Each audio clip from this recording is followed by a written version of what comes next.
Now, we hear, I mean, I've probably interviewed 50 90s and 80s R acts, and we talk about when you say put pen to paper. Now, you've got an uncle who was in a group signed to Jive, had contractual issues. Did they explain to you guys what you were signing to make sure that you're okay? Well, this was the term that I recall. There's a standard deal that everybody's offered, and we got the standard deal. And obviously, 30 years later, the standard deal is never in the artist's benefit. But luckily, here's one thing: when you are experiencing success, you have an opportunity to renegotiate. And Okay. so that was one thing that kind of worked in our favor. But overall, we got the standard deal, which nobody likes as an artist, and we just kind of had to work through it and develop the better deal for us. Mhm. Yeah. So when you're signing, most of us have seen, from New Edition as a kid, you see them and you're like, wow, I've got a chance. Do you even bother reading? Do you just say, where do I sign? We're going to be. Yeah. I mean, you got to realize I was 15, 16. Those words were incomprehensible to me. So, and the thing is, you hire an attorney and, you try to understand what you can. But I'll say this, as a teenager and just having that opportunity, we were just excited to be able to be doing something, right? And we figured the money will just work itself out. But Yeah. yeah, I would encourage anybody at this time and age, make sure you know what you're reading, what you're getting yourself into. And, times have definitely changed now where artists have a lot of more control over, their music and how their careers develop. So, Yeah. one thing I'll say is we were, we were a test product back then. And like, to be honest, we were Jive's first R&B artist ever released. They had Okay. rap groups, they had Billy Kumodi. Ocean. Yeah, and they had a few solo R&B acts, like Billy Ocean. I think they Yeah. had Tyler Collins. So though, but they never dealt with a group, and so it was a first experience for us as well as the company. So, I'm thinking the best way to explain it is they saw it as, a trial run as Okay. well. Hmm. So when you go back to those early days with the five of you, who were you modeling yourselves after? Definitely New Edition. I mean, Okay. it was, we looked up to New Edition.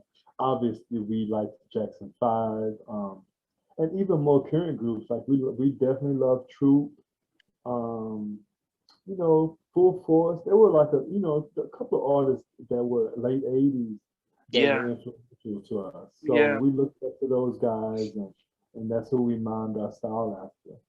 Yeah. I mean, goodness, when I just interviewed John from John Herald from Troop, and I told him that when I was in Nigeria, I actually thought Troop were dancers who could sing because all we Mm, knew about was just the way they just destroy the yeah. dance floor. Then they sing as well. Um, but coming up, did you think, wow, how did you decide to have your own lane? Because you were much younger than them when you guys came out. So at that age, I'm thinking, 15, 16, was anyone else at around your age that was coming out? Um, Now the boys were, Oh, they were a yes. three-man group. Yeah, the boys were there. We definitely looked up to them. We liked them. Tevin Campbell was another, Oh, guy who was yes. Yeah. really, having some success at the time. So, I mean, and those were artists that we like. Definitely Tony. Tony, he loved Tevin Campbell. He listened to Tevin all the time. But so what happened was with our name, initially when it was just the three, they were called Urban Youth. Okay. And when the five of us got together, we figured, hey, let's try something different. But so the way it developed is we were at a photo shoot, and after each, scene or each take, we would give each other high fives, just having Ah, really good energy. And so the manager at the time, he says, hey, what do you guys think about the name High Five? And it's like, wow, because Yeah. it was really natural. It was just a, response that we had because we were enjoying ourselves. We were, taking photos, and after each shot, we would, Yeah, give it okay. fives.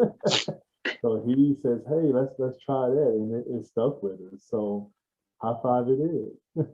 Now, because you guys grew up together, you knew each other from, how was were you guys good friends? Because that's one thing that it's interesting to see as young kids, now you're signed. Did you still remain friends in those very early days?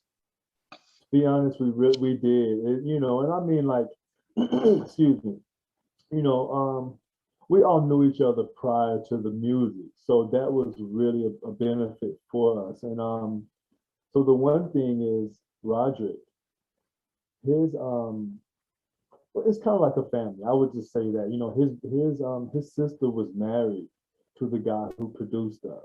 So Okay. they were kind of like, brother-in-laws, Mm. and we all knew each other. So, and my uncle was best friends with the guy who produced us. So we really were tight knit, and even through the years, as any relationship or friendship, you have your rough moments, but overall, all of us are still pretty close. Yeah. Mhm. So you once Jive says, okay, we've heard your demo, we're gonna give you a shot. Did they say let's bring you to New York to start working on the album, or what was the situation? Yeah, that was pretty much it. Yeah. So we recorded the majority of the songs in New York. We did a few here in Waco and some in Oklahoma. Yeah. How was it like moving to going to New York? Had you been before? Oh no, that had never been. So that was a culture shock for myself. I mean, explain because when I interviewed Basic Black, they came from Georgia, Columbus, Georgia, and they said New York was almost like moving to Mars. So Southerners moving to New York was like night and day. But for you, what was it really like coming from Waco?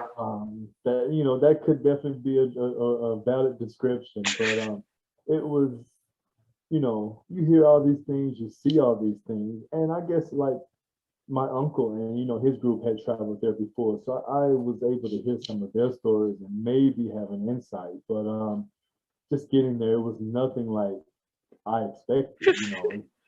You have a million people in one place, and when the term brick city is realized, that's what it is. It's the brick city. Coming from here, you get grass, you got trees, Oh yeah, yeah. animals. You don't see any of that in New York City.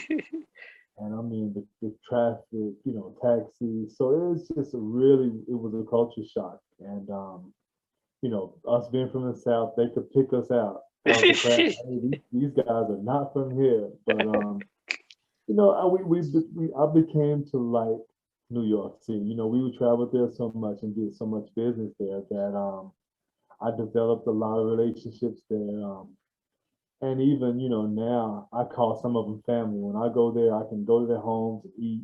So Okay. it's definitely a difference. But my first experience, I was not sure how they expected.